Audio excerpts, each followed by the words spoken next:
आज की कथा प्रारंभ होने से पहले आप सभी का जो है सो हार्दिक स्वागत करता हूं आज के सत्र में। आज हम जो है सो 5th चैप्टर के बारे में श्रवण करने का प्रयास करेंगे, उसे समझने का प्रयास करेंगे। कृपा कर ध्यान से सुनिए। हम उसके पहले थोड़ा मंगलाचरण करेंगे, भगवान से प्रार्थना करेंगे। ओम ज्ञानतिमिरान्धस्य ज्ञानाञ्जनशलाकया चक्षुरुन्मिलितं येन तस्मै श्रीगुरुवे नमः। श्रीचैतन्यमनोभीष्टं स्थापितं येन भूतले स्वयं रूपा कदा मह्यं ददाति स्वपदान्तिकं। वन्देऽहं श्रीगुरो श्रीयुतपदकमलं श्रीगुरुन् वैष्णवांश श्रीरूपं सागरजातं सगण रघुनाथान्वितं तं सजीवं साद्वैतं सावधूतं परिजनसहितं कृष्णचैतन्यदेवं श्री राधा कृष्ण पादान सहगण ललिता श्री विशाखान्वितांश्च। हे कृष्णा करुणा सिंधो दीनबंधो जगतपते गोपेशा गोपिका कांत राधा कांत नमोस्तुते। तप्त कांचन गौरांगी राधे वृंदावनेश्वरी वृषभानुसुते देवी प्रणमामि हरिप्रिये। वाञ्छाकल्पतरुभ्यश्च कृपा सिन्धुभ्य एव च पतितानां पावनेभ्यो वैष्णवेभ्यो नमो नमः। जय श्री कृष्ण चैतन्य प्रभु नित्यानंद श्री अद्वैत गदाधर श्रीवासादि गौर भक्त वृंद। हरे कृष्णा कृष्ण कृष्णा हरे हरे, हरे राम राम राम हरे हरे। ओम नमो भगवते वासुदेवाय, ओम नमो भगवते वासुदेवाय, ओम नमो भगवते वासुदेवाय। नारायणं नमस्कृत्यं नरं चैव नरोत्तमं देवीं सरस्वतीं व्यासं ततो जयमुदीरये। नष्टप्रायेषु अभद्रेषु नित्यं भागवत सेवया भगवती उत्तमश्लोके भक्तिर्भवति नैष्टिकी। कृष्णाय वासुदेवाय देवकी नंदनाय च नंदगोपकुमाराय गोविंदाय नमो नमः। जय श्री कृष्ण चैतन्य प्रभु नित्यानंद श्री अद्वैत गदाधर श्रीवासादि गौर भक्त वृंद। हरे कृष्णा कृष्ण कृष्णा हरे हरे, हरे राम राम राम हरे हरे। थोड़ा फैन बंद कर दीजिए।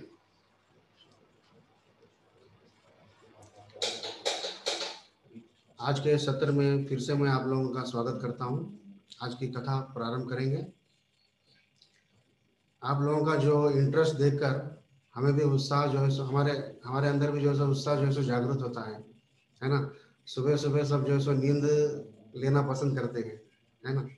तो आप जो है सो थोड़ी बहुत तपस्या कर रहे हैं भगवान के बारे में श्रवण करने के लिए, ये बहुत ही अच्छी बात है। भगवान जो है सो बहुत ही प्रसन्न होते हैं जब जीव कुछ भगवान के लिए कार्य करता है, तो भगवान जो है सो बहुत ही प्रसन्न होते हैं।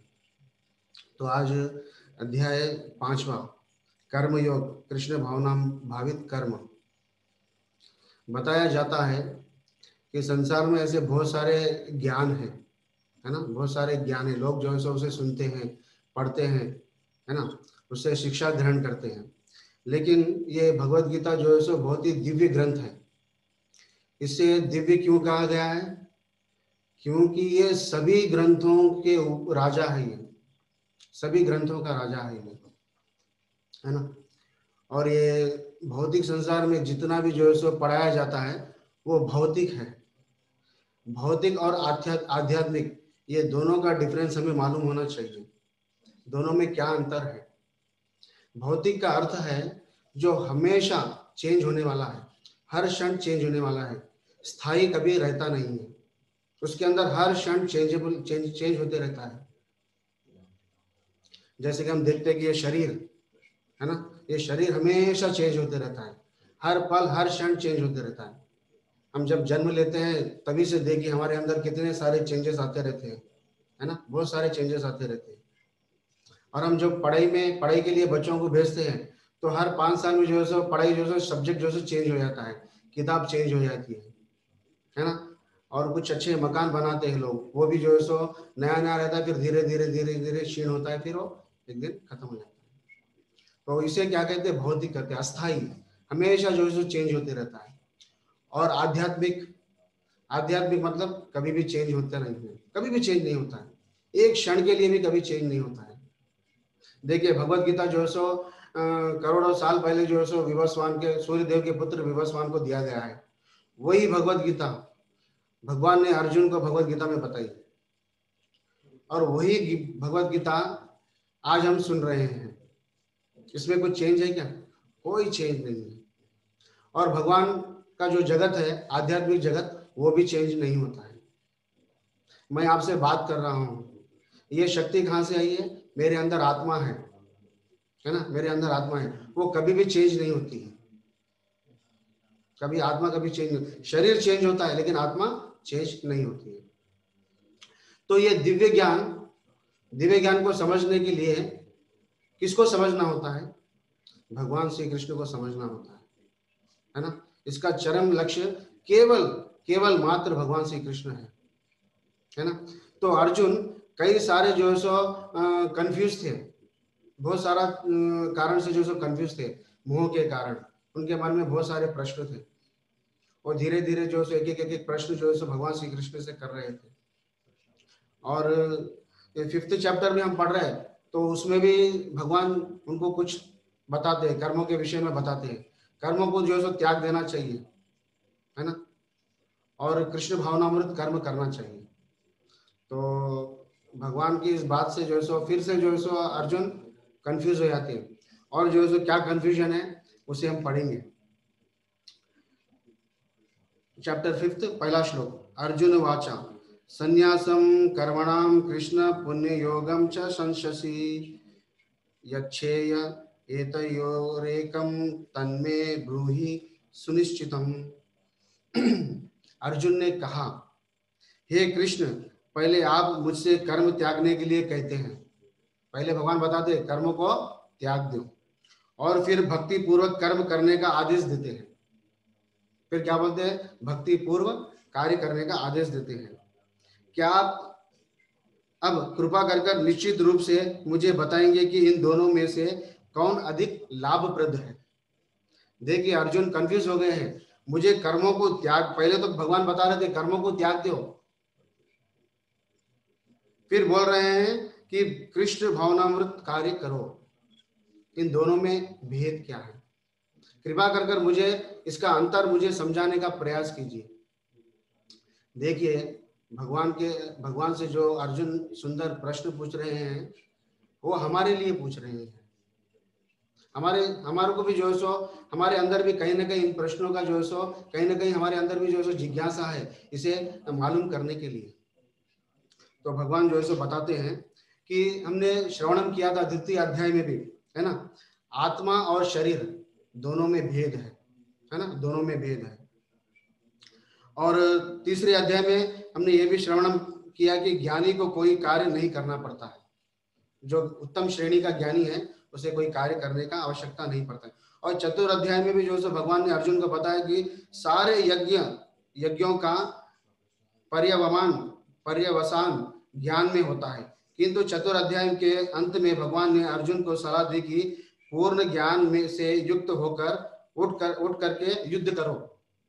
अतः इस प्रकार एक ही साथ भक्तिमय कर्म तथा ज्ञान युक्त अकर्म की महत्ता पर बल देते हुए कृष्ण ने अर्जुन के संकल्प को भ्रमित कर दिया। देखिए भगवान जो है सो फिर से जो है सो अर्जुन को जो है सो भ्रमित कर दिए। अब भगवान श्री कृष्ण वो दोनों के विषय में कौन सा श्रेष्ठ है वो बताने का प्रयास कर रहे हैं हम लोगों को। उसमें भगवान श्री कृष्ण बताते हैं, श्री भगवान ने उत्तर दिया, मुक्ति के लिए तो कर्म का परित्याग तथा भक्तिमय कर्म योग दोनों ही उत्तम है, किंतु इन दोनों में से कर्म के परित्याग से भक्ति युक्त कर्म श्रेष्ठ है। भक्ति का जो कार्य है वो बहुत ही श्रेष्ठ है ना। तो ये थोड़ा भगवान जो सो क्लियर बताने का प्रयास करें कि जो भी कार्य किया जाता है उसके जो फल है उसे फल को जो सो परित्याग कर दो, और कृष्ण भावनामुक्त रहकर स्थित रहकर उसमें कर्म करो, है ना। तो आप लोगों को थोड़ा समझने में थोड़ा दिक्कत हो रही होंगी। तो देखिए मैं उसे और अच्छी तरह से समझाने का प्रयास कर रहा हूँ। ये पूरे संसार में जितने भी प्राणी हैं केवल दो ही कार्य करते हैं, दो ही कार्य। एक जो है सो पुण्य कर्म करते हैं, एक जो है सो पाप कर्म करते हैं। और हमारे जीवन में भी देखिए, कभी सुख आता है, कभी दुख आता है ना, कभी सुख आता है, कभी दुख आता है। ऐसा क्यों होता है? क्योंकि हमने पूरे जीवन में ये दो ही कार्य किए हैं, पाप और पुण्य। जब पाप व्यक्ति करता है तो उसका जो फल होता है वो जो है सो खराब होता है, उससे हमें जो है सो पीड़ा होती है जन्म में, है ना। बहुत ही सारे प्रॉब्लम्स हमारे जीवन में आते हैं। जब हमारे पूरे पूर्व जन्म के जो पुण्य कर्म किए होते हैं तो हमारे साथ जो है सो अच्छा होता है, प्रॉब्लम्स नहीं होते हैं, हमारे जो है सो सुंदर शरीर मिलता है ना। और हमारे हमारे लाइफ में ज्यादा जो है सो कुछ ज्यादा पीसफुल लाइफ गुजरता है, और हम खाने पीने की कोई चिंता नहीं होती है। ये किस तरह से होता है? हमारे पुण्य कर्मों के कारण से होता है। पुण्य कर्म का जो है सो फल होता है और पाप कर्म का फल होता है। तो शास्त्र के अनुसार जो जीवन जीने का प्रयास करता है वो पुण्य कर्म कहा जाता है ना। और जो शास्त्र को नहीं मानता, विकर्म विकर्म करता है, भगवान की बात नहीं मानता है, भगवान की बात बिल्कुल नहीं मानता है, वो उसे क्या होता है, वो पाप कार्य में वो प्रवृत्त हो जाता है, उसके जो पाप फल होते हैं। और भगवान यहाँ पे बता रहे हैं दो ही चीज आप लोग करते हैं, पाप करते हैं, पुण्य कार्य करते हैं, इसका फल होता है, आपको इसको भुगतना पड़ता है। लेकिन भगवान यहाँ पे बता रहे हैं, क्लियरली बता रहे, ये दोनों कार्य मत करो आप, पाप भी मत करो, पुण्य भी मत करो। तो क्या करना है? केवल भक्ति करो, केवल भक्ति करो, इसका कोई फल नहीं होता है। अगर भक्ति करने से इसका कोई फल नहीं होता है तो आप पाप और पुण्य का जो फल है उस कर्म बंधन में आप नहीं बंधोगे। देखिए अर्जुन को कितना भगवान क्लैरिटी दे रही है, अर्जुन के द्वारा हमें भी क्लैरिटी दे रहे हैं। पाप के फल होते हैं, पुण्य के फल में होते हैं, उसे बंद कर दो, कल केवल भक्ति करो, इससे इसके जो पाप कर्म है, पुण्य कर्म है, वो खत्म हो जाएंगे, है ना। बहुत ही सिंपल है। और ये देखिए हमारे शरीर में बहुत सारे इंद्रियां हैं, है ना। ये शरीर को चलाने के लिए हमें जो है कुछ ना कुछ कार्य करने पड़ते हैं। और इंद्रियों की तुलना सर्प से की गई है ना। इंद्रियां सर्प से की गई। सर्प विषैले होते हैं, सर्प क्या है? विषैले होते हैं। और हमें ये विषैले इंद्रियां हमें बार बार प्रेरित करते रहते हैं कि इंद्रिय भोग करने के लिए। सुंदर आंख से हम देखते हैं, है ना, हमारे 5 इंद्रियां हैं, सेंसेस है, और ये आंख देखती है, अच्छे अच्छे सुंदर दृश्य देखना पसंद करती है, कान अच्छे अच्छे म्यूजिक सुनना पसंद करती है, जीवा गाना गाना पसंद करती है ना। और ये जीभ अच्छे अच्छे फूड टेस्ट करना पसंद करती है, स्पर्श अच्छी चीज को हम जो स्पर्श करने का प्रयास करते हैं। ये इंद्रियां हमें सताते रहती है कि ये कार्य करना है, ये कार्य करना है, ये कार्य करना है। अच्छे कार्य भी होते हैं, बुरे कार्य भी कार्य होते हैं, इसे संतुष्ट करने के लिए, है ना। उसको क्या कहा जाता है? इंद्र तृप्ति। और भगवान इसी अध्याय में परपट में समझाने का प्रयास करते हैं। लोग इंद्र तृप्ति तो करते हैं, लेकिन इंद्र तृप्ति के मत हो जाते हैं। इंद्र तृप्ति में क्या होते हैं? मत हो जाते हैं। बस वो सोचते हैं इंद्रियों को, सेंसेस को तुष्ट करना यही मेरे जीवन का लक्ष्य है, ये शरीर को तुष्ट करना यही मेरे जीवन का लक्ष्य है। और भगवान बताते हैं वे यह नहीं जानते कि उनका क्लेशों से मुक्त युक्त ये शरीर उनके विगत सकाम कर्म का फल है। देखिए सकाम का अर्थ क्या है? हमारे जो कामनाएं हैं, हमारे जो कामनाएं, मुझे पैसे वाला बनना है, मुझे अच्छी जो है सो स्त्री से शादी करना है, मुझे अच्छा जो है सो परिवार होना चाहिए, है ना, मैं अच्छा पढ़ाई लिखाई में आगे, बहुत सारे कामनाएं हैं। एक कामना नहीं, बहुत सारे हमारी कामनाएं हैं, है ना। उसके लिए क्या करते हैं? हम कार्य करते हैं। कार्य किसके लिए होता है? ये शरीर के लिए कार्य होता है ना। तो इसके जो फल होते हैं उसे हमें भुगतना पड़ता है। यथापि शरीर नाशवान है।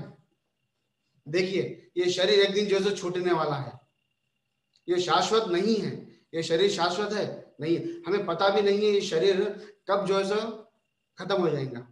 मैं अभी आपसे बात कर रहा हूँ, किस वक्त जो है सो शरीर खत्म हो जाएगा मुझे पता नहीं है।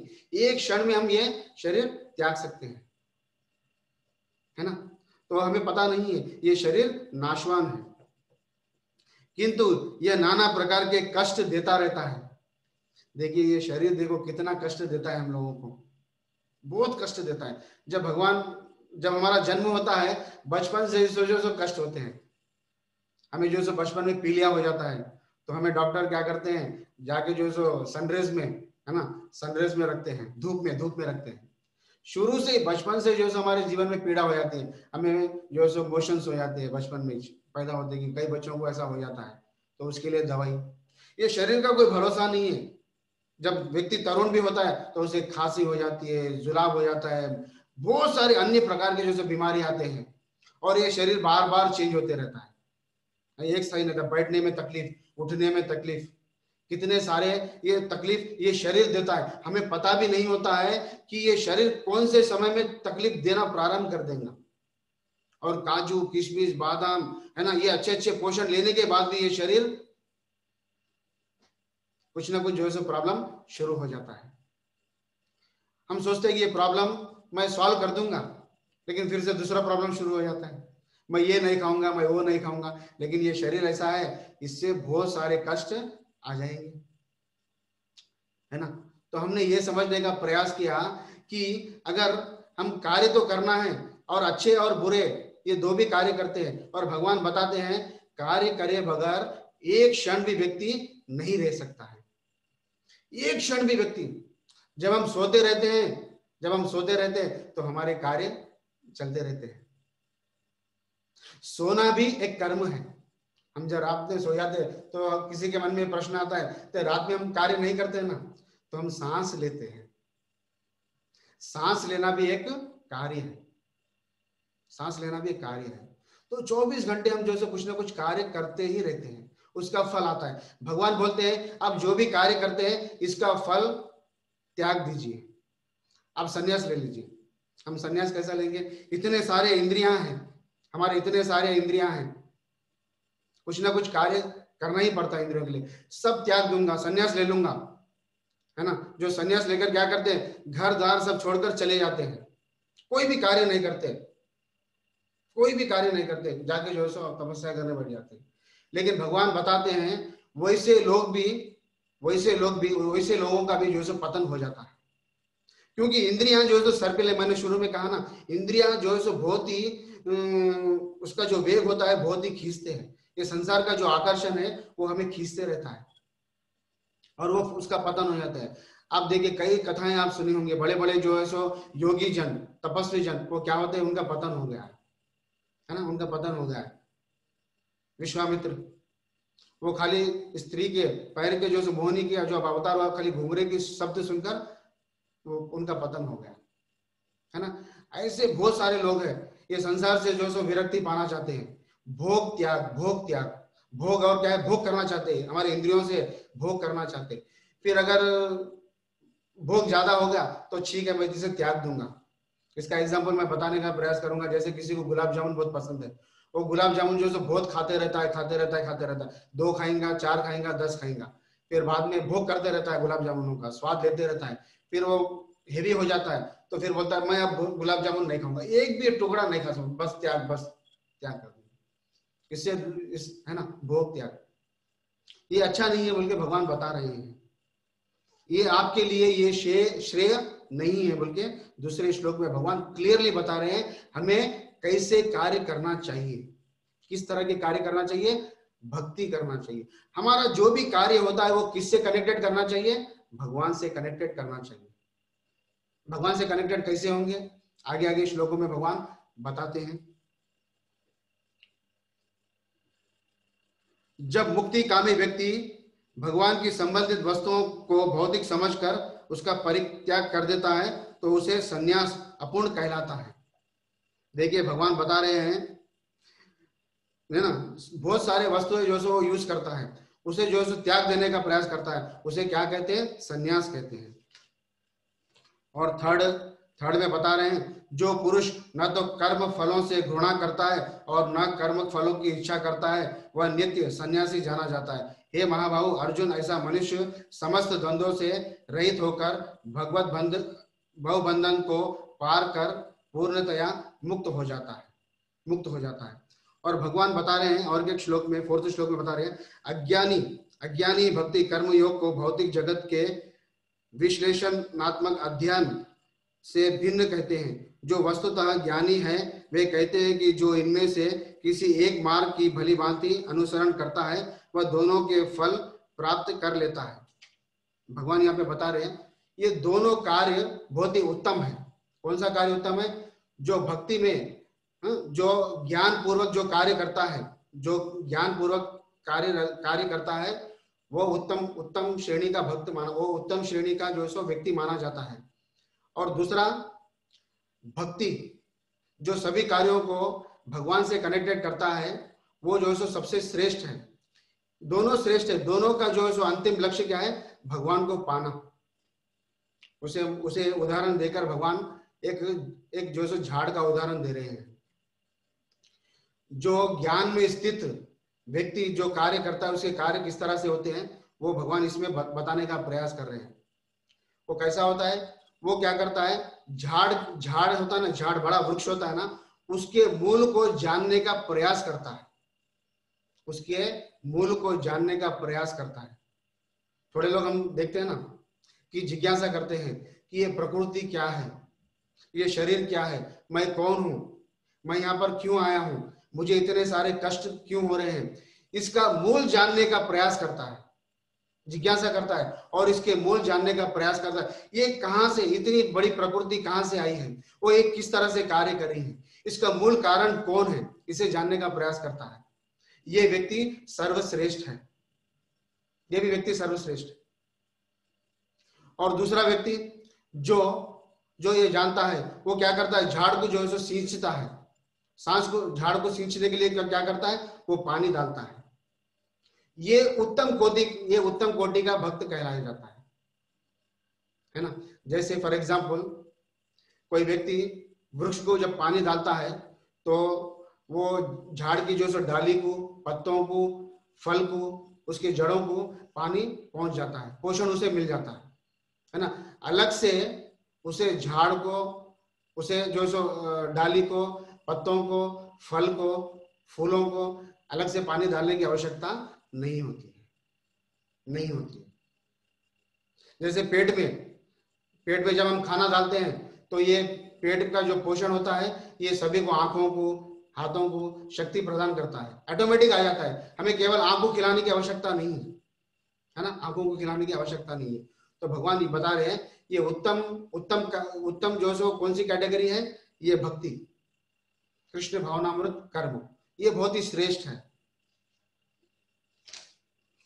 और बता रहे हैं कि 5th और 6th चैप्टर में भगवान बताने का प्रयास कर रहे हैं जो भक्ति भाव से कर्म करता है, जो विशुद्ध आत्मा है और सारे मन तथा इंद्रियों को वश में रखता है, वह सबों का प्रिय होता है और सभी लोग उसे प्रिय होते हैं। ऐसा व्यक्ति कर्म करता भी है, कभी नहीं बांधता। देखिए इसमें बहुत ही समझने वाली बात है। देखिए सभी लोग तो भोजन करते हैं, सभी लोग भोजन करते हैं, पशु भी भोजन करते हैं, हम भी भोजन करते हैं। भोजन करे बगैर कोई व्यक्ति रहता है? कोई भी व्यक्ति नहीं रहता है। तो भगवान यहाँ पे बता रहे हैं जब हम कोई पदार्थ जैसे फ्रूट है, फल है, अनाज है, ये जब हम खाते हैं, जब ये खाते हैं तो हम कर्म बंधन में बंध जाते हैं, कर्म बंधन में बंध जाते हैं। और यही वस्तु जब हम भगवान को जब अर्पण करते हैं, उसके बाद हम यही वस्तु को जब हम खाते हैं तो ये क्या हो जाता है? ये शुद्ध हो जाता है। इसके अंदर का जो पाप है वो नष्ट हो जाता है भगवान को भोग लगाने से। इसका पाप भगवान पूरा ले लेते हैं भगवान को भोग लगाने से। और ये भोग प्रसाद के रूप में हमें भगवान लौटा देते हैं, ये प्रसाद बन जाता है। जब हम प्रसाद लेते हैं तो इसे जो है सो कर्म बंधन नहीं लगता है, कर्म बंधन नहीं लगता है। देखिए कितना सुंदर उदाहरण है। हम जो भी कार्य कर रहे हैं, हमारा केंद्र बिंदु कौन होना चाहिए? कृष्ण होना चाहिए, केवल कृष्ण होना चाहिए, क्योंकि उनका नाम क्या है? ऋषिकेश, सभी इंद्रियों के स्वामी, सभी इंद्रियों के स्वामी, है ना। हमारे जितने भी जो कार्य है वो केवल किन के लिए करना चाहिए, भगवान को संतृप्त करने के लिए करना चाहिए, ना ही कि ये शरीर के लिए, हमारे इंद्रियों के लिए करना चाहिए। अगर हमारे इंद्रियों के लिए करेंगे तो वो भोग हो जाएगा, उसका परिणाम, है ना, उसका परिणाम हमें भुगतना पड़ेगा, फल रूप में हमें भुगतना पड़ेगा। हम अगर इसको भगवान को दे देते हैं तो इसका कोई भी कर्म फल नहीं होता है। इसे क्या कहते हैं, अकर्म कहते हैं। अकर्म कोई भी फल नहीं होता। देखिए भगवान कितनी सुंदर तरीके से समझाने का प्रयास कर रहे हैं। उसमें एक छोटी कथा आती है, उसे आप ध्यान पूर्वक सुनिए। एक बहुत बड़े जो सन्यासी होते हैं, भगवान के शुद्ध भक्त थे। वो जो है सो हमेशा जो है सो भगवान का नाम लेते थे, और उनकी कुटिया में कई हजारों शिष्यों को जो है सो वो भगवत गीता और भागवतम का जो है सो पाठ कराते थे उनके गुरुकुल में। तो उन्हें जो है सो यज्ञ करने की आवश्यकता पड़ी। तो आपको पता ही है, यज्ञ करने की जो है सामग्री होना पड़ता है, तो उन्हें लकड़ियां चाहिए। यज्ञ करने के लिए जो है सो कुछ सूखी लकड़ियां चाहते हैं। तो उनके पास जो है सो 2 शिष्य को वो बुलाते हैं, और वो जो 2 शिष्यों को जो है आज्ञा देते हैं, कृपा कर आप जंगल में जाइए, है ना, जंगल में जाइए और मेरे लिए यज्ञ के लिए कुछ सूखी लकड़ियां लेकर आइए। और ये 2 शिष्य जब जाते हैं तो उस टाइम पे जो है सो नदी का जो प्रवाह है, वो रास्ते में कुछ नदी जो है सो प्रवाहित होते रहती है। वो नदी इतनी तीव्रता से प्रवाहित होती है कि उन लोगों को ये नदी के उस पार जाने के लिए जो है बहुत ही कठिनाई होती है। तो वो जाकर गुरु को बोलते हैं, गुरु जी ये अभी हमारे सामने जो नदी का जो प्रवाह है बहुत ही बढ़ गया है, पता नहीं आज ही बढ़ गया है, हमें जो है सो इसे पार करने में जो है बहुत ही कठिनाई हो रही है, हम जो है सो दूसरे दिन लाएंगे। तो बोलती है, उनके गुरुजी बोलते हैं अब फिक्र करने की आवश्यकता नहीं है, अब नदी से जाकर कहो कि मेरे गुरु जो है सो अखंड ब्रह्मचारी है, अखंड ब्रह्मचारी है, ऐसा कहो तो वो नदी आपको जो है रास्ता दे देंगी। फिर आप जो लौट कर आएंगे तो फिर उसे कहना कि मेरे गुरुजी जो है सो अखंड नित्य आहारी है, नित्य आहारी है, मतलब वो आहार लेते ही नहीं है, नित्य आहार लेते ही नहीं है। तो वो ऐसा सुनकर वो क्या करते हैं, निकल जाते हैं वहां से, और वो नदी के पास जाते हैं, बोलते हैं कि हमारे जो गुरु है वो अखंड ब्रह्मचारी है, वो अखंड ब्रह्मचारी है। तो ऐसा कहने सर वो नदी जो है सो रास्ता दे देती है। अब वो जो है सो रास्ता पार कर देते हैं, नदी का जो उस पार वो चले आते हैं, और लकड़ियां जो है इकट्ठा कर उसे लेकर आ जाते हैं। और बाद में जो है सो फिर सोचते हैं अरे नदी जो है सो फिर प्रवाह कर रही है। फिर उन्हें याद होता है कि गुरुजी दूसरा कहे। तो उन्होंने क्या कहा, हमारे गुरुजी जो सो अखंड कभी भी भोजन नहीं लेते हैं, कभी भोजन नहीं लेते हैं। तो ऐसा सुनने से तो वो जो है सो नदी जो है सो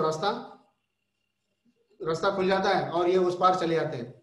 फिर रास्ते में 2 जने सोचते हैं कि हमारे गुरुदेव के जो सो कई सारे पुत्र हैं, एक नहीं 2 नहीं, बहुत सारे पुत्र पुत्रियां हैं, और ये कहते हैं, नदी से कहते हैं कि अखंड ब्रह्मचारी है ना, अखंड ब्रह्मचारी है, तो आप रास्ता दे दीजिए। और उन्हें जो है सो रास्ता मिल गया।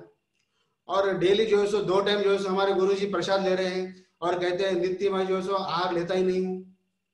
तो ऐसा कैसे हो सकता है, उनकी दोनों के मन में जो है सो शंका उत्पन्न होती है। वो गुरु करने जाते हैं, और गुरु से बोलते हैं कि आपकी 2 बात हमें समझ में नहीं आई, आपके 2 पुत्र है पुत्रियां हैं, लेकिन आप अखंड ब्रह्मचारी कैसे हो सकते हैं।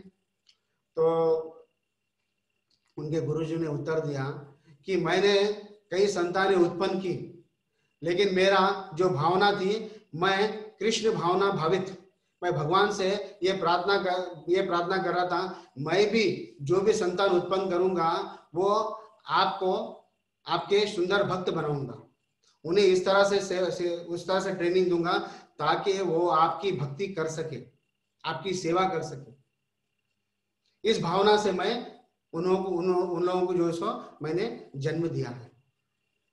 लेकिन फिर आप ठीक है, इसके लिए तो हम मान लेते हैं, लेकिन आप तो 2 टाइम जो है सो प्रसादम लेते हैं।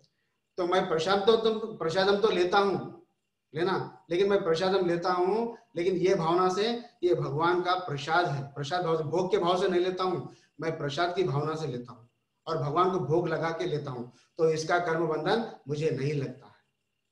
तो देखिए कितनी सुंदर हम मैसेज ये कथा से ले सकते हैं। देखिए इसीलिए कहते हैं कि हमारा जो भी कार्य होना चाहिए भगवान के लिए होना चाहिए, भगवान के लिए होना चाहिए, भगवान से कनेक्टेड होना चाहिए। उसे क्या कहते हैं? भक्ति कहते हैं, कृष्ण भावना भावित कर्म।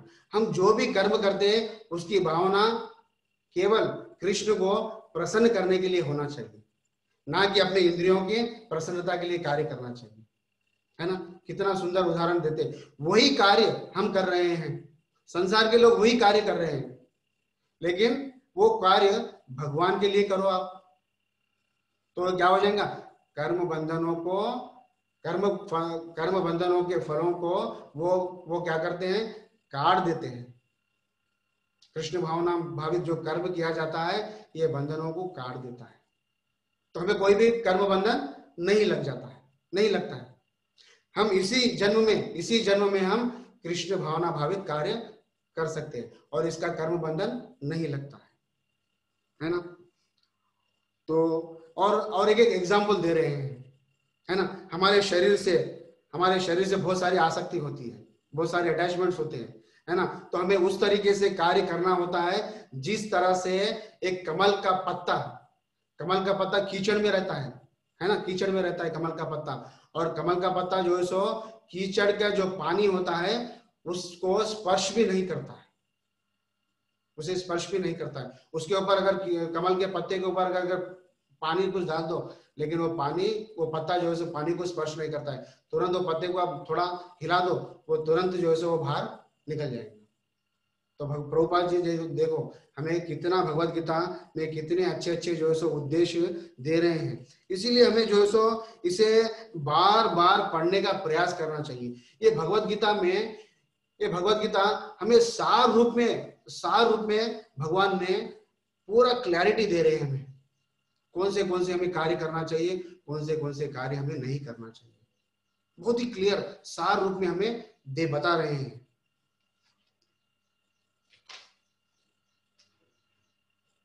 आगे बताते हैं, निश्चल भक्त शुद्ध शांति प्राप्त कर सकता है क्योंकि वह समस्त कर्म फल मुझे अर्पित कर देता है, किंतु जो व्यक्ति भगवान से युक्त नहीं है और जो अपने श्रम का फल कामी, वह बंध जाता है।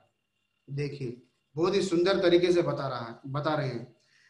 देखिए मुक्ति सिद्धि कामी, भगवान भगवत गीता में बताते हैं मुक्ति सिद्धि कामी, ये तीनों चीजों की जो इच्छा होती है लोगों के जिनमें, इनके जीवन में कभी भी सुख शांति नहीं आती है, सुख शांति नहीं आती है। मुक्ति के लोग अभिलाषी होती है। लोग बोलते हैं ये शरीर से मैं मुक्त होना चाहता हूँ, है ना। ये शरीर जो है मुझे बहुत पीड़ा दे रही है, इसके जितने भी संबंध है बहुत ही मुझे पीड़ा देने वाले हैं, ये शरीर से मुझे मुक्ति चाहिए, है ना। ऐसा भी कुछ लोग सोचते हैं, लेकिन उनके अंदर बहुत ही मुक्ति कामना होती है कि मैं भगवान में लीन हो जाना चाहता हूँ। भगवान को जानने के लिए 3 अवस्थाएं होती है, ब्रह्मेति, परमात्मेति, भगवानेति। आगे जो है इसके बारे में पूर्ण वर्णन आगे चैप्टरों में इसका जो है क्लैरिटी आपको मिलेगा, है ना। तो उसके अंदर जो है ये मुक्ति की कामना होने के कारण उसका जो है उसका जो इच्छा है, कामना है, वो जो है जलते रहती है, उसके अंदर शांति नहीं होती है। मुक्ति सिद्धि, कई लोग जो है सिद्धि प्राप्त करने का प्रयास करते हैं, है ना। 8 प्रकार की सिद्धियां हैं, जैसे कोई लोग ऐसे सिद्धि प्राप्त कर लेते हैं, बैठे बैठे जो है हवा में उड़ने लगते हैं, रूई से भी हल्के हो जाते हैं, है ना। वो कई जो है सृष्टि का निर्माण करते हैं। ऐसे भगवत गीता में आगे चैप्टर्स में आएगा, ऐसे 8 प्रकार की सिद्धियां हैं। लोग वो सिद्धि प्राप्त करने के लिए बहुत ही व्याकुल होते हैं, इनके जीवन में भी जो सुख शांति नहीं आती है, नहीं होती। और तीसरा क्या है? कामी, जो काम, जिसके अंदर काम वासनाएं होती है, वो कभी भी जो है शांति, उसके जीवन में कभी भी शांति नहीं होती, उसका हृदय 24 घंटे जलता रहता है ना। देखिए हम संसार में देखते हैं कि कई लोगों के जीवन में करोड़ों करोड़ों वस्तुएं हैं सुख ये शरीर को सुखी करने के लिए, लेकिन वो अगर एसी रूम में भी बगैर बैठा रहेगा, लेकिन उसका हृदय जलता रहेगा कामनाओं के लिए। और कामना, मेरे पास 100 करोड़ है, अरे ये 100 करोड़ नहीं, वो 1000 करोड़ वाले को देखेगा। अगर उसके जीवन में 1000 करोड़ भी आ गए तो वो 1 लाख करोड़ वाले व्यक्ति को सोचता, अरे मेरे जीवन में अभी अभी कुछ कमी है, मुझे 1 लाख करोड़ मेरे पास होना चाहिए। ये कामनाएं देखिए, एसी रूम में भी है, चारों तरफ से एसी चल रहा है, लेकिन उसके अंदर में हृदय में कामनाओं का जो आग है वो जलते रहता है, 24 घंटे जलते रहता है। मुझे 1000 करोड़ वाला बनना है, मुझे लाख करोड़ वाला बनना है। मेरे घर में जो है सो छोटा कमरा है, 2 बेड रूम फ्लैट है, मुझे जो है सो 3 बेड रूम वाला फ्लैट चाहिए, मुझे इंडिपेंडेंट हाउस चाहिए, है ना। तो ये कामनाओं से हमारा हृदय जलते रहता है, जलते रहता है। इसीलिए हमारे जीवन में कभी भी ये जलन कम नहीं होती है, हम 24 घंटे जलते रहते हैं, क्योंकि हमारे अंदर बहुत सारी कामनाएं हैं, बहुत सारी कामना, एक नहीं बताते हैं 84 लाख कामनाएं होती है हमारे अंदर, इच्छाएं होती है, एक नहीं 84 लाख इच्छाएं होती है हमारे अंदर। इसीलिए 84 लाख योनियां हमें प्राप्त होती है, इतना इतना जलन होते हैं। देखिए एक क्षण भी हम कामनाएं इच्छा करे बगैर नहीं रहते, और ये शरीर हमें हमें सताते रहता है। घड़ी में भूख लगती है, अरे भूख लगी, मुझे पानी प्यास लगी है, पानी पीना है, भूख लगी है, प्यास लगी है, मुझे भोजन करना है। ये शरीर हमें सताते रहता है, एक इच्छा नहीं करोड़ों इच्छा है। खाने में क्या है, आज सुबह नाश्ते में क्या है, दोपहर में क्या है ना, क्या पहनना है, ये इतने सारे द्वंद्वों से हम राग और द्वेषों से हम जो है बंधे हुए हैं, ये हमें जलाते रहती है। इसलिए और प्रभुपाद जी बताते हैं, इससे हम क्या है बंध जाते हैं, इससे हम बंध जाते हैं, और मुक्ति का कोई रास्ता, निकलने का कोई रास्ता हमें पता ही नहीं है ना। किंतु जो इंद्र तृप्ति के लिए लाभ में फंसा रहता है, उसे शांति नहीं मिल सकती। जो कामनाओं में जलते रहता है उसे शांति नहीं मिलती है। यही कृष्ण भावनामृत का रहस्य है, यही कृष्ण भावनामृत का रहस्य है। यह अनुभूति की कृष्ण के अतिरिक्त कुछ भी नहीं है, और शांति तथा अभय का पद है। देखिए, और ये कृष्ण भावनामृत, ये वही प्रोसेस है जो हमें सुख शांति प्रदान करने वाली है।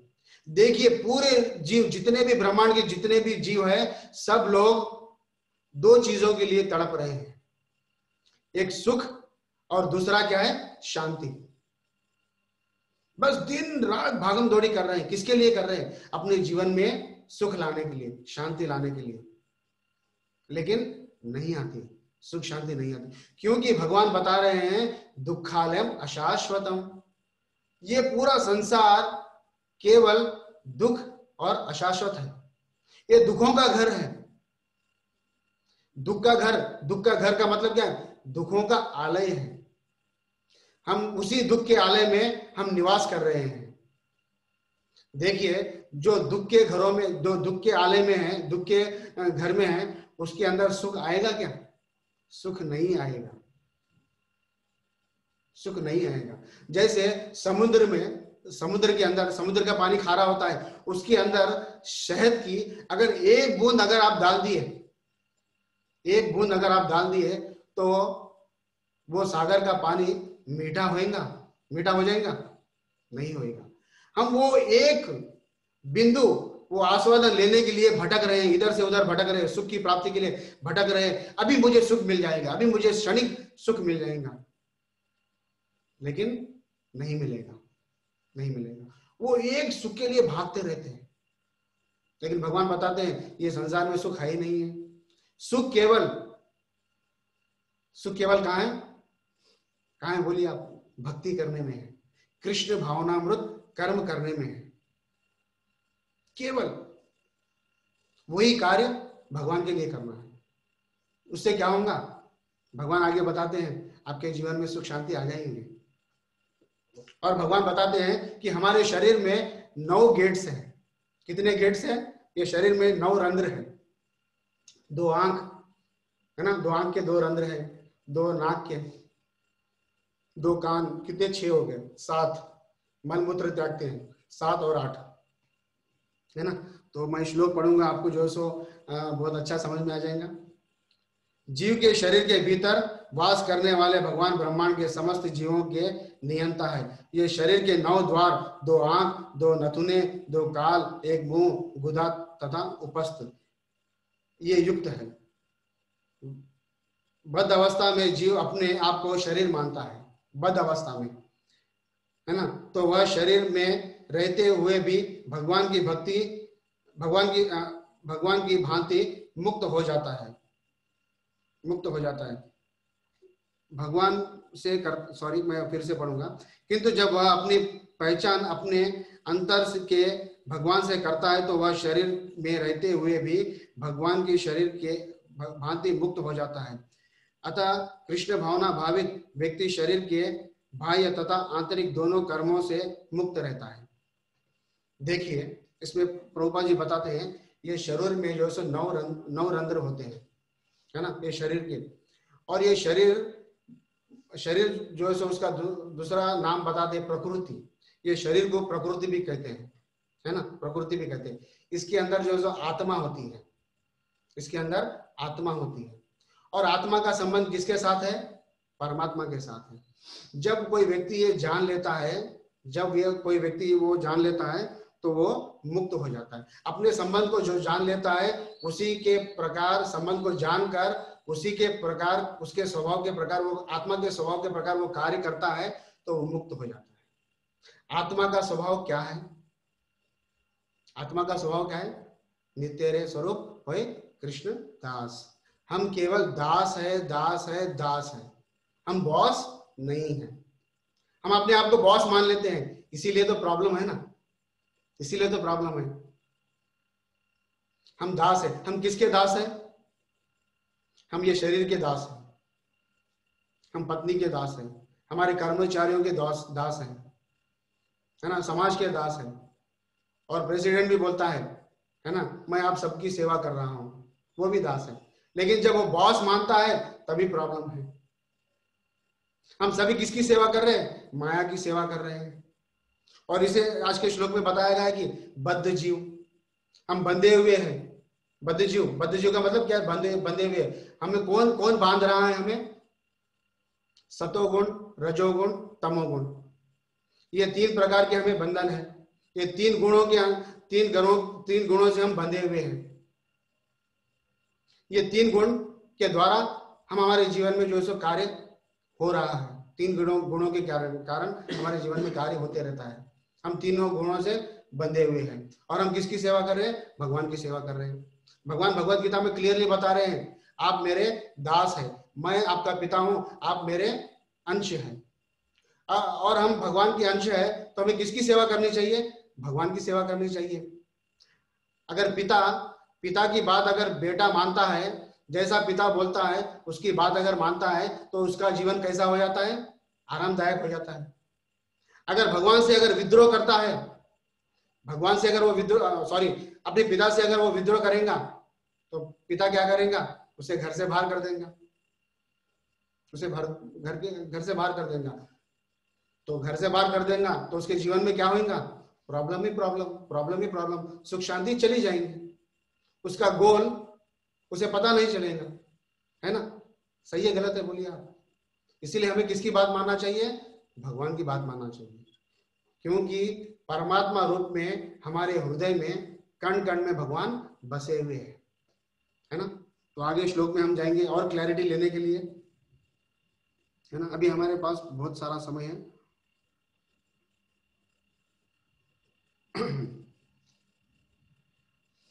और भगवान बताते हैं कि जो भी जीव अच्छे और बुरे कार्य करता है उसका जो फल होता है वो भगवान स्वीकार नहीं करते, है ना।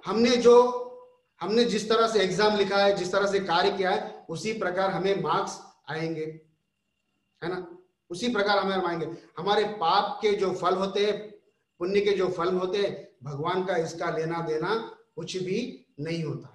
जिस तरह से टीचर जब एग्जामिनेशन कंडक्ट करती है तो सभी लोग क्या करते हैं? एग्जाम लिखते हैं, टीचर आपको बताती है ऐसा ऐसा करो बोल के, नहीं बताती है ना। जिस तरह से वो व्यक्ति एग्जाम लिखता है उसी प्रकार उसे मार्क्स दिया जाता है, उसी तरह उसका मार्क्स जाता है। भगवान का कार्य होता है, जिस तरह से आप कार्य कर रहे हैं भगवान क्या करते हैं, परमात्मा रूप में आप जो जो आपके जो फल है भगवान उसे क्या करते हैं, स्वीकार करते हैं, उसे सैंक्शन करते हैं। कैसा सैंक्शन करते हैं, हमारे हृदय में परमात्मा रूप में वो बैठे हुए क्या करते हैं, वो खाली उनका कार्य होता है, हम जिस जिस कारण से हम जो कार्य करें उसका जो फल होता है उसी का फल भगवान वो देते रहते हैं हमारा। इसलिए हम जीव में कुछ स्वतंत्रता भगवान ने दी है, और वो स्वतंत्रता में भगवान कभी भी बीच में नहीं आते हैं। वो जीव वो स्वतंत्रता का दुरुपयोग करने से ये भौतिक संसार में आ गया है और ये कष्ट पा रहा है। इसलिए भगवान भगवत गीता में बताते हैं हमें कौन से कार्य करना चाहिए, कृष्ण भावना में कार्य करना चाहिए, है ना। पाप और पुण्य का जो फल होता है भगवान का लेना देना इससे कुछ भी नहीं है। देखिए भगवान मनुष्य की योग्यता के अनुसार उसकी इच्छा को पूरा करते हैं। देखिए उसकी योग्यता के अनुसार उसकी इच्छा पूरी करते हैं। अगर छोटा बच्चा है उसे लाख रुपया दे देंगे तो उसको मालूम है क्या ये धन है बोल के किस तरह से खर्च करना मालूम है क्या, नहीं, उसकी योग्यता के अनुसार उसे देंगे। और भगवान आगे बताते हैं,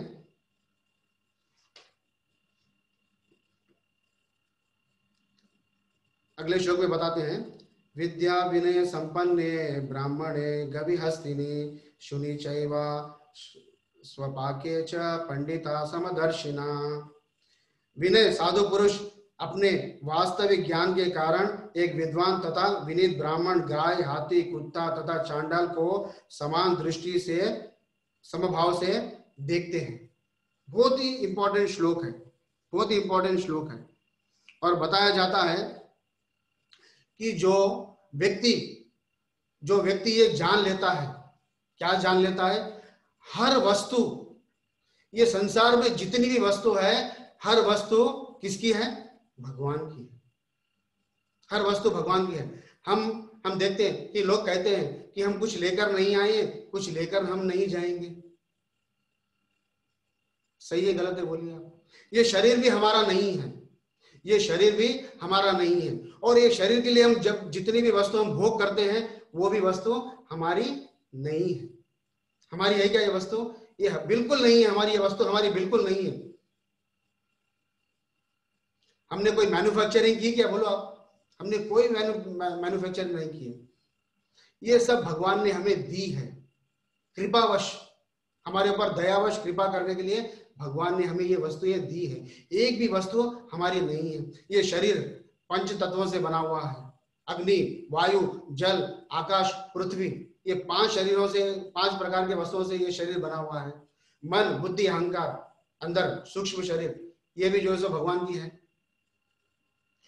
और जो भी वस्तु ये धरती देती है हमें, वो हमने दी, हम उसका क्या करते हैं, उसको जो है सो बोते हैं, उसके लिए कार्य करते हैं। एक पदार्थ को उसको आकार देने से वो हमारी नहीं हो जाती है। जैसे मान लीजिए भगवान ने लोहा दिया है, लोहे की हमने टेबल बनाया है, हम मानते हैं कि ये टेबल मेरी है, वो वस्तु को एक आकार दे दिए, हम सोचते हैं ये वस्तु मेरी है, लेकिन वो वस्तु आपकी नहीं होती है। ये थोड़ा बारीकी से सोचिए, पेट्रोल, डीजल, है ना, खाने पीने की वस्तु, जितने सारे पदार्थ, फल फूल, हर वस्तु, इतने सारे मेडिसिन, औषधि, अब सोचिए हर वस्तु, भगवान ने पानी दिया है पीने के लिए, खाने के लिए इतना सारा सुंदर वस्तुएं दी है। ये सब वस्तु किसने दिए, भगवान दी है, भगवान ने दिए। जब ये कोई व्यक्ति जान लेता है ये मेरा इस संसार में कुछ भी नहीं है, मेरा कहने को ये शरीर भी मेरा नहीं है, और ये जितने भी संबंधी है हमारे, ये जितने भी संबंधी है, ये सभी भी जो है सो शाश्वत नहीं है, टेम्परवरी है। ये शरीर टेम्परवरी है, इसके साथ जितने भी संबंध है वो भी टेम्परवरी है। जो व्यक्ति ये जान लेता है वो सभी में, सभी जीवों में, कुत्ते, चांडाल, है ना, असुर, देवी देवता, सभी में एक ही चीज का समभाव होता है। सभी के अंदर वो परमात्मा रूप में भगवान को देखता है, भगवान से कनेक्टेड। हर जीव किससे कनेक्टेड है, भगवान से है, इसलिए समभाव से वो देखता है। सभी के अंदर जीवात्मा, सभी जो है सो भगवान के अंश है, ये रूप में वो उसका विजन हो जाता है जब ये भगवत गीता का नॉलेज उसे आ जाता है ना। तो कितना सुंदर है, एक ही विजन से वो देखता है, ना ही उस क्षण उसके कोई मित्र होते हैं, ना कोई उसका शत्रु होता है। बहुत ही समझने लायक बात है। हमारे शत्रु, हमारे मित्र, ये कौन निर्णय करता है? हमारा मन निर्णय करता है। ये शत्रु है, ये मित्र है ना। तो इसीलिए हमें ये जान लेना चाहिए कि ये पूरी संसार की वस्तु किसकी है? भगवान की है। और वो कृपावश हमें वो वस्तुओं को भगवान ने दी है। और ये जितनी भी वस्तु है, इसे किसकी सेवा में लगाना चाहिए? भगवान की सेवा में लगाना चाहिए। तो हमें कर्म बंधन नहीं लगेंगे। हम कार्य करते हुए भी हम कर्म बंधन हमें नहीं लगेगा। कितना सुंदर भगवान हमें अर्जुन के द्वारा हमें समझाने का प्रयास कर रहे हैं। और आगे ये भी बताते हैं, आपको किसी को भी छोड़ने की आवश्यकता नहीं है। पुत्र पत्नी किसी को, केवल भगवान को अपने जीवन में जोड़ लीजिए। आप अपने जीवन में भगवान को जोड़ लीजिए, सभी कार्य भगवान के लिए कीजिए, वो सेवा हो जाएगी, भगवान तुष्ट हो जाएंगे, है ना। भगवान तुष्ट हो जाएंगे। हम ये जितने भी प्रकृति हम देख रहे हैं, जितने भी जीवात्मा हैं, ये सभी जीवात्मा भगवान के अंश है, भगवान के अंश है ना। ये हमें ध्यान पूर्वक समझने की बात है, ये भगवान के अंश है। जब हमें ये फार्मूला जब हमें पता चल जाएगा, तो हमारे जीवन में सुख शांति आ जाएंगी। अगले श्लोक में भगवान बताते हैं। उसके पहले हम जो है सो बताते हैं किस तरह से हमें कृष्ण भावनामृत कार्य करना चाहिए। एक आम्बीरस महाराज, भागवतम में इसका वर्णन है आम्बीरस महाराज का। आम्बीरस महाराज ने क्या किया? ये जितने भी हमारे जो सेंसेस है, इंद्रियां हैं, वो किसकी सेवा में लगाए? भगवान की सेवा में लगाए। आंखों से वो भगवान के शिव विग्रह के दर्शन करते थे, भगवान के दर्शन करते थे। और कान से क्या करते थे? वो भगवान का कथा सुनते थे। और मुख से भगवान का ग्लोरिफिकेशन करते थे, भगवत गीता भागवतम पढ़ते थे। और ये जो नाक से वो क्या करते थे? भगवान के जो पुष्प है उनको वो सूंघते थे। भगवान के जो चरणों में पुष्प चढ़ाया जाता था ना, उनको वो सूंघते थे। और ये शरीर से, है ना, हाथ से क्या करते थे? भगवान की सेवा करते थे, भगवान की सेवा करते थे। उनका बहुत बड़ा राज्य था, उनके पास जो है सो सुंदर जो है सो रथ थे। लेकिन वो क्या करते थे? रथ में नहीं जाते थे, वो पैदल मंदिर में जाते थे। पैरों की जो है सो सेवा भगवान के लिए करते थे, चलकर वो मंदिर जाते थे। और ये शरीर से सुंदर भक्तों का आलिंगन करते थे, सुंदर आलिंगन करते थे। और पूरा मन, बुद्धि और अहंकार को क्या करते थे? वो भगवान की सेवा में लगा देते थे, है ना। जब कोई व्यक्ति मुख से भगवान का नाम लेता है, तो उसका मन शुद्ध हो जाता है, उसकी इंद्रियां शुद्ध हो जाती है, उसका हृदय शुद्ध हो जाता है। भगवान का प्रसाद खाता है, उसकी इंद्रियां शुद्ध हो जाती है। भक्तिमय कार्य में जो भी आप करो, आपका जो है सो शुद्धिकरण प्रोसेस शुरू हो जाएगा। आपके अंदर के जो विचार है, दुर्विचार, हमारे मन में दुर्विचार है, वो सब धीरे धीरे नष्ट हो जाएंगे और व्यक्ति शुद्ध बन जाएगा। क्योंकि हमारे अंदर काम, क्रोध, लोभ, अब जब काम पूरी नहीं होती है तो क्रोध आता है ना। काम, क्रोध, लोभ बढ़ता है। ये काम, क्रोध, लोभ, ये नरक के द्वार है, ये नरक के द्वार है। जब हमारी कामनाएं भगवान की सेवा में लगा देंगे, है ना, भगवान की सेवा में लगा देंगे, तो हम शुद्ध हो जाएंगे। तो हमें क्या करना चाहिए? भगवान का नाम बारंबार लेना चाहिए, भगवान की कथा हमें सुनना चाहिए और भगवत गीता हमें पढ़ना चाहिए। इसके अंदर क्या रहस्यों को जानना चाहिए, इसके अंदर आखिर है क्या। देखिए, आप लोग लगातार सुन रहे हैं, इसीलिए आपको जो है सो नए चीज मालूम हो रहे हैं। कितने सारे जो है सो रहस्य हैं, आप इसे पढ़ेंगे तो आपको और क्लैरिटी आएंगे। तो इससे क्या होगा? जब आप भगवान के बारे में सुनेंगे तो आपका विजन भी जो है सो क्लियर हो जाएगा, थोड़ा नॉलेज आएगा तो क्लियर हो जाएगा।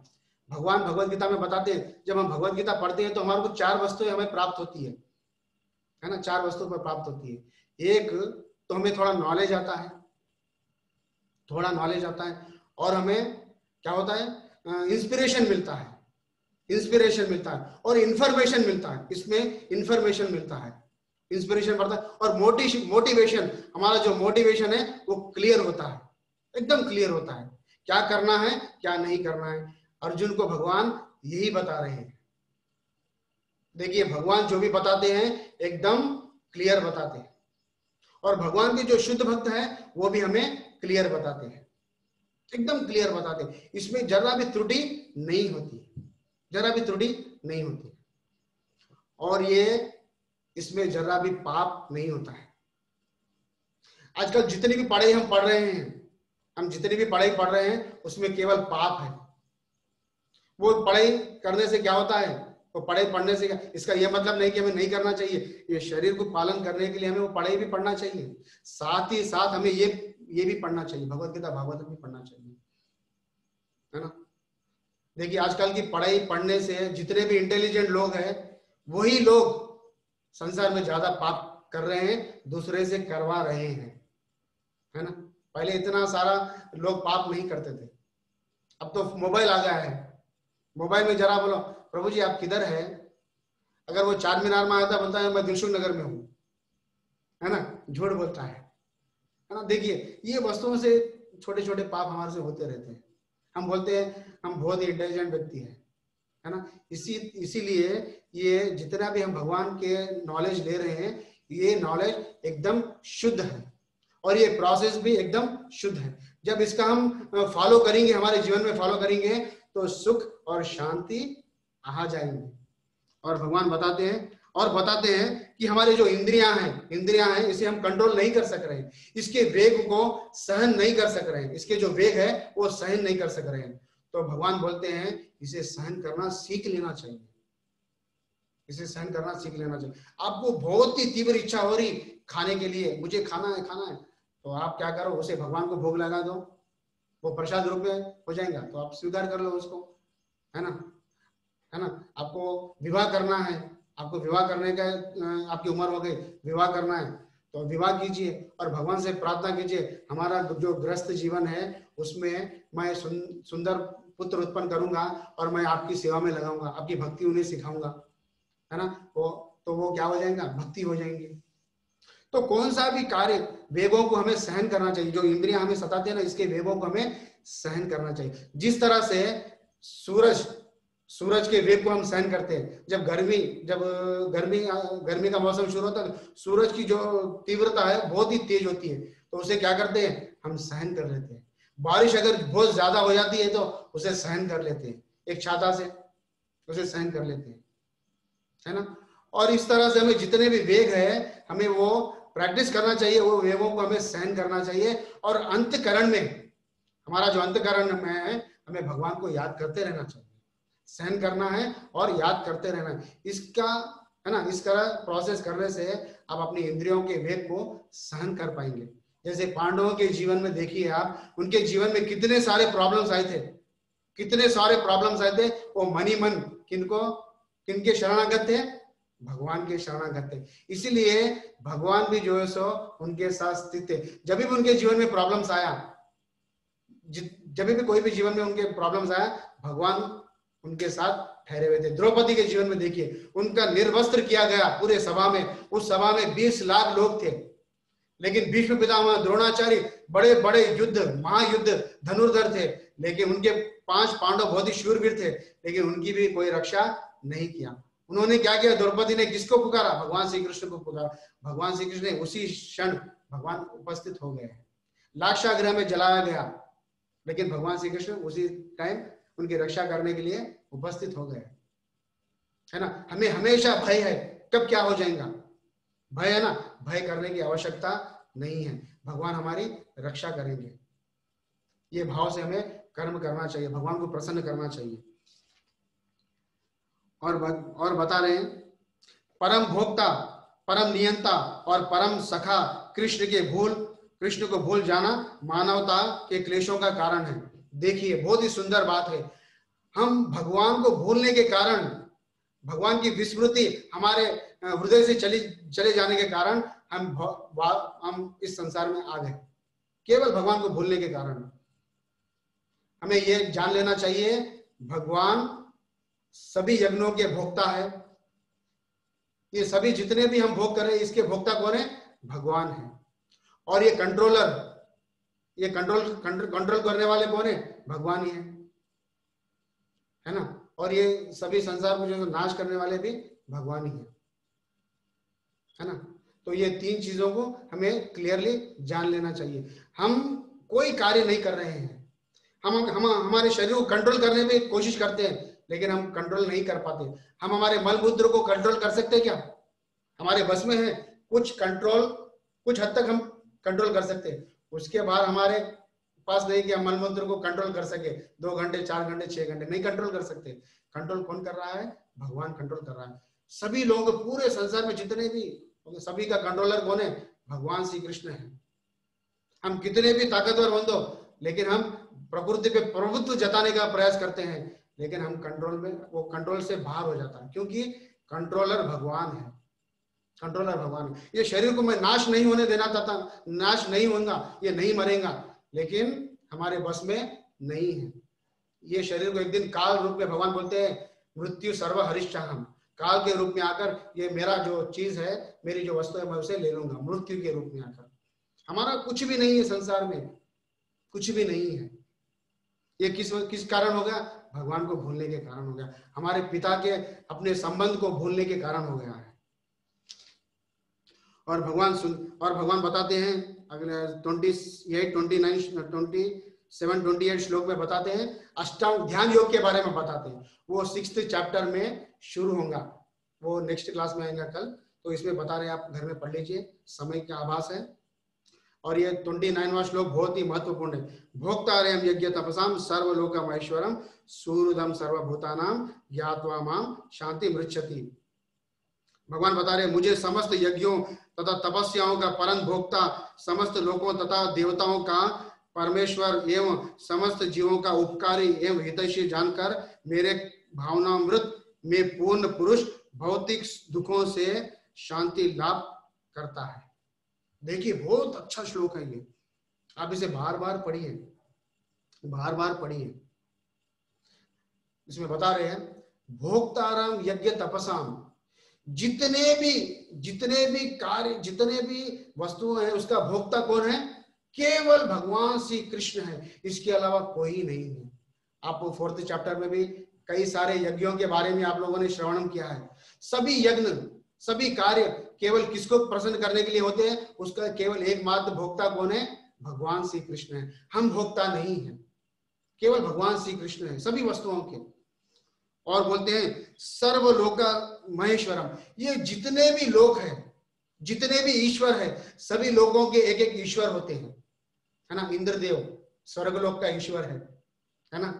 सत्यलोक में ब्रह्मा जी हैं, और हमारे घर में हम हैं। और ये इंडिया का राजा कौन है? मोदी है इस वक्त, है ना। ये पूरे प्रेसिडेंट कौन है अमेरिका का? वो।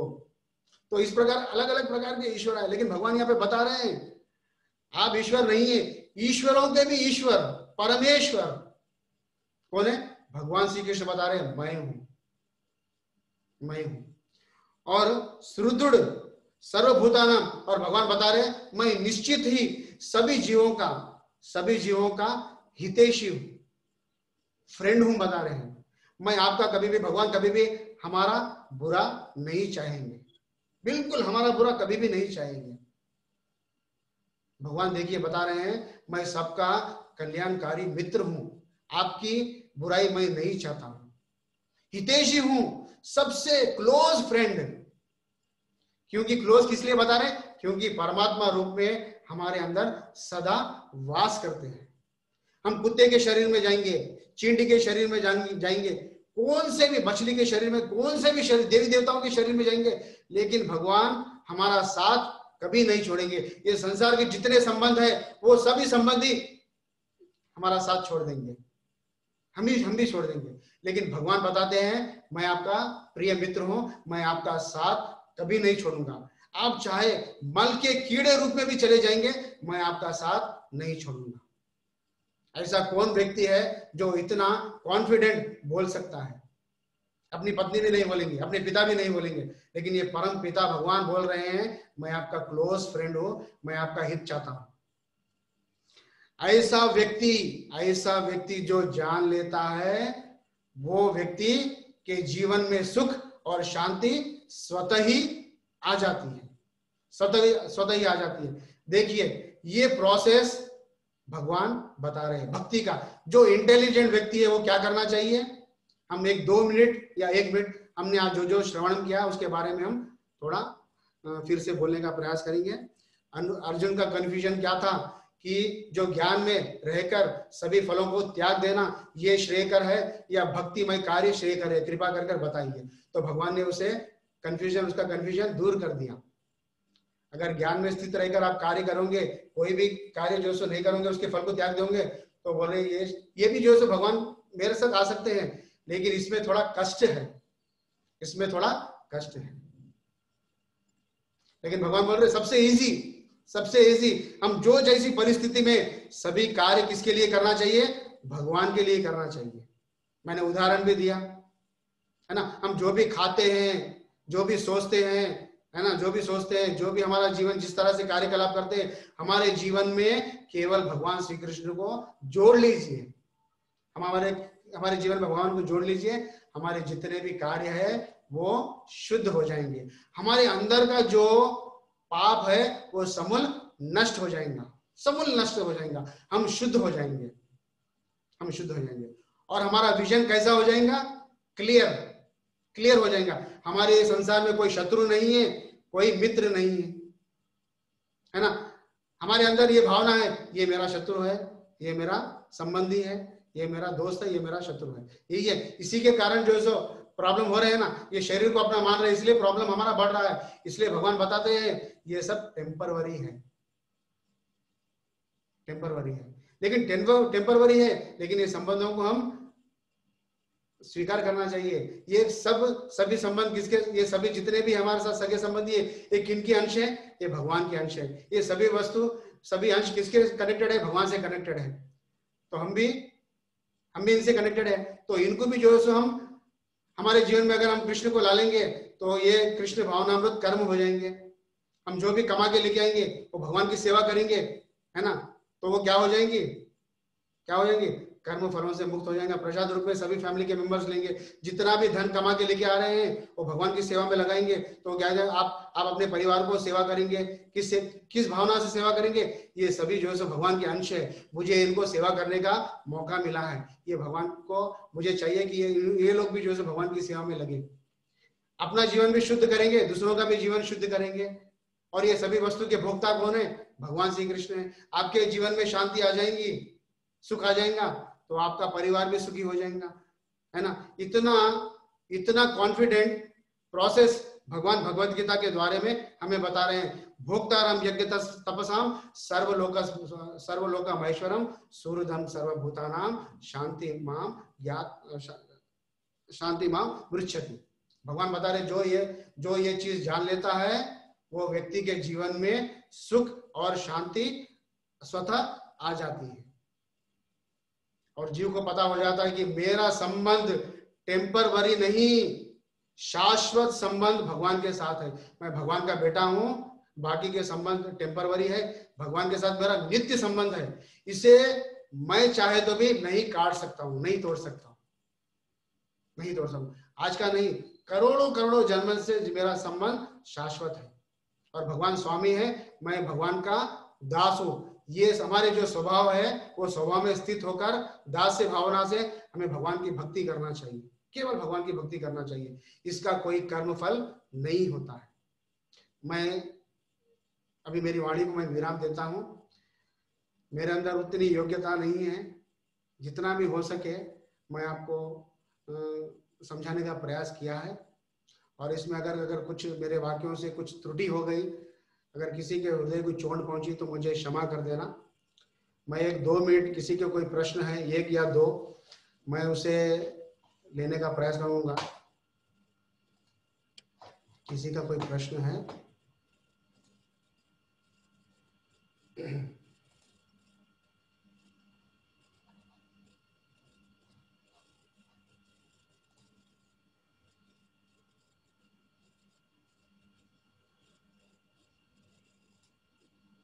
हरे कृष्णा कृष्ण कृष्णा हरे हरे, हरे राम राम राम हरे हरे, हरे कृष्णा कृष्ण कृष्णा हरे हरे, हरे राम राम राम हरे हरे, हरे कृष्णा कृष्ण कृष्णा हरे हरे, हरे राम राम राम हरे हरे। किसी का कोई प्रश्न नहीं है तो हम आज को क्लास को हम यही विराम देते हैं। है किसी का प्रश्न?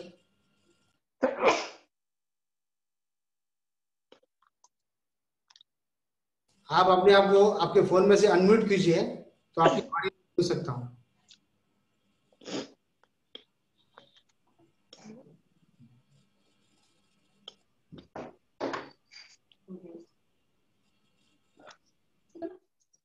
ठीक है, किसी का कोई प्रश्न नहीं है? There is no questions. आप लोगों का बहुत ही धन्यवाद, आपका जो अमूल्य समय हमें दिया है। हरे कृष्णा कृष्ण कृष्ण हरे हरे, हरे राम राम राम हरे हरे।